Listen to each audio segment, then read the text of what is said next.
Después de años de debate, Uruguay tomó una decisión: permitir que las personas puedan elegir cómo y cuándo morir. Una ley que busca dignidad, pero su camino hacia la reglamentación fue bastante sinuoso. Quédate que te contamos cómo se llegó a la implementación de la eutanasia en Uruguay y cómo a partir de esta semana las personas que sufren enfermedades irreversibles y terminales podrán elegir cómo quieren terminar con su vida.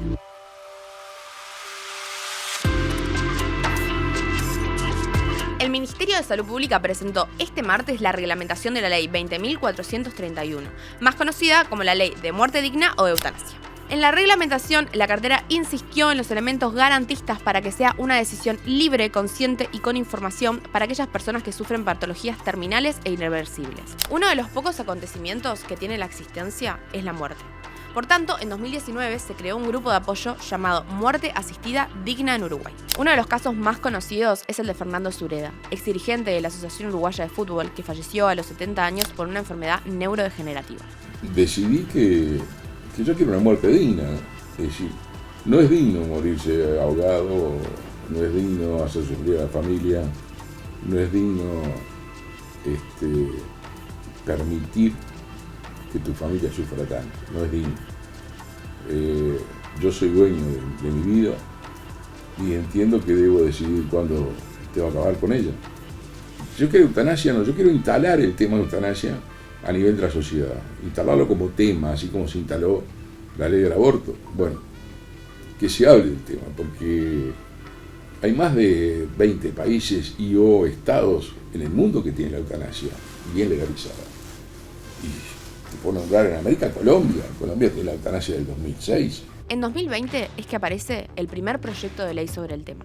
Lo presentó el entonces diputado Ope Pasquet y se llamó Eutanasia y Suicidio Asistido. En paralelo a esto, en 2021 se creó el grupo Empatía Uruguay, que también ayudó a que la discusión se instalara en la sociedad. Sin embargo, el proyecto de Pasquet no convenció a la entonces oposición y el Frente Amplio decidió presentar su propio proyecto. Pero tampoco tuvo el alcance suficiente y por eso ambos partidos decidieron realizar un proyecto unificado y así buscar el consenso en las dos cámaras. Este proyecto no llegó a votarse en la legislación anterior, por lo que quedó archivada. El proyecto propone en lo sustancial que deje de ser delito, como lo es hoy, la conducta del médico que ayuda a alguien a morir cuando ese alguien pide esa ayuda porque está en la etapa terminal de una enfermedad incurable e irreversible o porque está padeciendo sufrimientos que le resultan insoportables.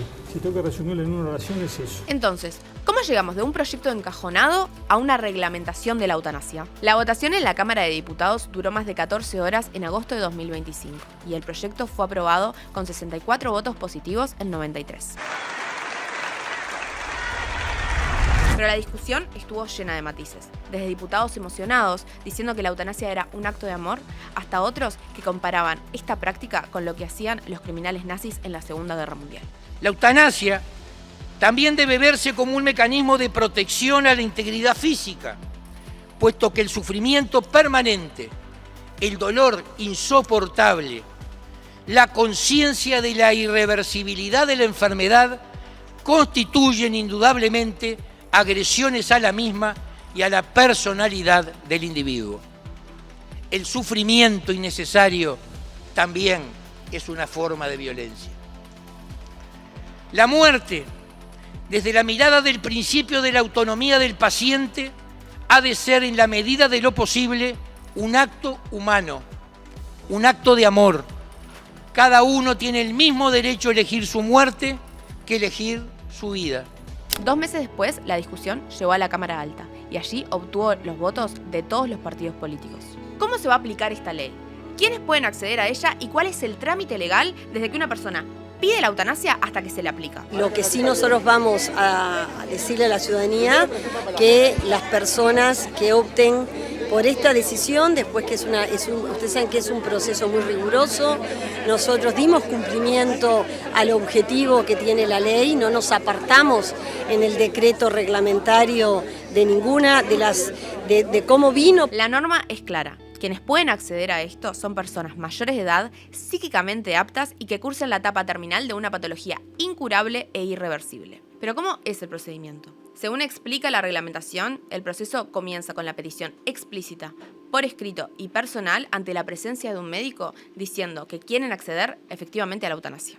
Al médico que el paciente se lo comunica no puede tener ningún tipo de parentesco con el paciente. Además, el médico debe asegurarse que se trata de una manifestación libre, seria y firme con un previo análisis de la historia clínica del paciente. ¿Qué pasa si la persona tiene una enfermedad inhabilitante que no lo deja firmar? Bueno, en esos casos, una persona mayor de edad lo va a hacer por el paciente en presencia de ese médico. Una vez aceptada la primera solicitud, habrá una segunda entrevista con el paciente donde éste debe ratificar la voluntad de poner fin a su vida. En esta última entrevista, el paciente debe dejar su deseo por escrito ante 2 testigos que no podrán obtener beneficio económico a causa de su muerte. Una vez pasadas estas 2 entrevistas, el paciente va a decidir dónde y cuándo quiere llevar a cabo la eutanasia y si quiere estar o no acompañado. El certificado de defunción expresará que la causa de muerte es la patología que padecía el paciente y la causa final es la eutanasia. Ahora, ¿qué es lo que sucede si la petición del paciente no es aceptada en alguno de los pasos de este trámite?